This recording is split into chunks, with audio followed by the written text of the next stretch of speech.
Bigat na ng puso mo. Till now, di mo magawang magpatawad. Pero isipin na lang natin kung ilang beses na ba tayong pinatawad ng Panginoon sa mga pagkakamali natin. Sa pagiging mataas natin kung minsan o baka madalas pa nga, nahirapan tayong magpakumbaba dahil sobrang mahal natin ang sarili natin. Sobrang pinagpala ka pero di mo makita ang mga biyaya ng Panginoon sa buhay mo dahil nabulag ka na ng galit.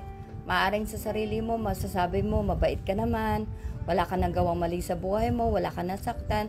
Pero sabi ng Bible, lahat pala tayo makasalanan. Walang pwedeng magmapuri sa Diyos. Ilang beses ba daw tayong dapat magpatawad ayon sa Bible?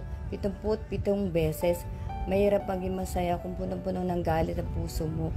Wala kang kapayapaan, mas lalong mahirap kung dumating ng Panginoon. Di ka pa rin nakamove on dahil di mo kaya magpatawad. God bless us all.